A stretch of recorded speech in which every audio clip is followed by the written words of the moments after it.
We had one yesterday, that was announced. We have another one coming up, maybe with India. I don't know. We're in negotiation. When I send out a letter, that's a deal. In other words, that's a deal. They don't want to ever say that. Oh, how many deals have you made? The best deal we can make is to send out a letter. And the letter says that you'll pay 30%, 35%, 25%, 20%, in one case 50%, Brazil. U.S. President Donald Trump revealed that the United States is very close to finalizing a trade agreement with India. This comes as part of a broader push to rebalance U.S. trade relations before a looming August 1st deadline.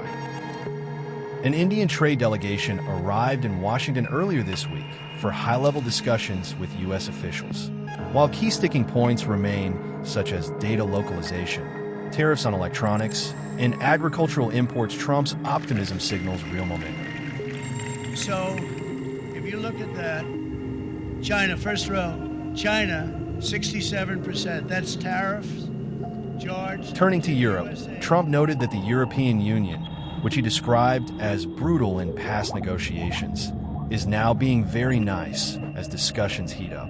EU Trade Commissioner Maros Sefcovic is in Washington for talks aimed at averting a tariff spike that could disrupt transatlantic the state trade. Of play and prospects for EU-US trade relations, including possible EU countermeasures, in light of the ongoing negotiations for an agreement in principle, as well as President Trump's announcement over the weekend of 30% general tariffs on the EU from the 1st of August, which I must say member states find absolutely unacceptable and unjustified. When asked about the prospects for a trade pact with Canada, Trump said it's too soon to say. That cautious tone echoes Canadian Prime Minister Mark Carney's comments earlier in the day, stating that a deal that worked for Canadian workers is not yet on the table. No, I didn't speak to the president. Any reaction to the news? No, look, we'll continue to conduct these complex negotiations in the best interests of Canadians. It's a negotiation. Trump also floated the idea of a blanket 10% to 15% tariff on imports from smaller nations, part of what he calls a fair global trade framework. Economists warn this could trigger retaliation and risk destabilizing global supply chains, especially in the post-pandemic recovery era.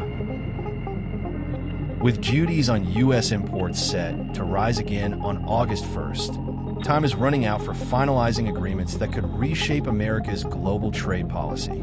Whether Trump's aggressive push yields lasting results or more trade wars remains to be seen.